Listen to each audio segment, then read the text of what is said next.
latest news, subscribe our channel and press the bell icon to never miss any news.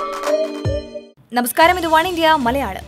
കേന്ദ്ര സർക്കാരിന്റെ കശാപ്പ് നിയന്ത്രണ ഉത്തരവ് ഹൈക്കോടതി സ്റ്റേ ചെയ്തില്ല.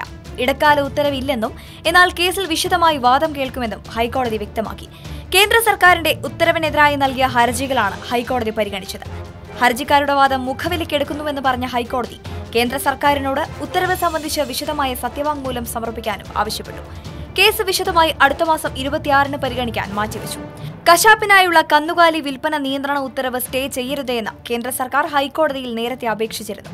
കശാപ്പ് പൂർണ്ണമായി നിരോധിച്ചിട്ടില്ലെന്നും കശാപ്പിനായി ചന്തകൾ വഴിയുള്ള കന്നുകാലി വിൽപ്പനയ്ക്കാണ് നിയന്ത്രണം ഏർപ്പെടുത്തിയതെന്നും ഹൈക്കോടതിയിൽ കേന്ദ്ര സർക്കാർ അറിയിച്ചിരുന്നു. ഇറച്ചി വിൽക്കുന്നതിനോ കശാപ്പിനോ നിരോധനമില്ല.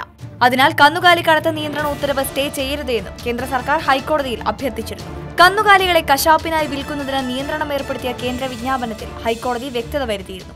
കന്നുകാലികളുടെ കശാപ്പോ വിൽപ്പനയോ നിരോധിച്ചിട്ടില്ലെന്നും ചട്ടങ്ങൾ പൂർണ്ണാർത്ഥത്തിൽ വായിച്ചു നോക്കാതെയാണ് പ്രതിഷേധവുമായി ഇറങ്ങുന്നതെന്നും ചീഫ് ജസ്റ്റിസ് ഉൾപ്പെട്ട ഹൈക്കോടതി ഡിവിഷൻ ബെഞ്ച് കഴിഞ്ഞയാഴ്ച വ്യക്തമാക്കിയിരുന്നു. കന്നുകാലികളെ അറുക്കാനായി ചന്തയിൽ വിൽക്കരുത് എന്നാണ് കേന്ദ്ര സർക്കാരിന്റെ വിജ്ഞാപനം. കഴിക്കരുത് എന്നോ കൊല്ലരുത് എന്നോ വിൽക്കരുതെന്നോ ഒരു നിയമത്തിലും പറഞ്ഞിട്ടില്ല. അപ്പോൾ ഏതായാലും നിലവിൽ കശാപ്പ് നിയന്ത്രണത്തിന് സ്റ്റേ ഇല്ല. വാർത്തയോട് പ്രതികരിക്കാം ഒരു കമന്റിലൂടെ. For latest news, like, share and subscribe to one India Malayalam.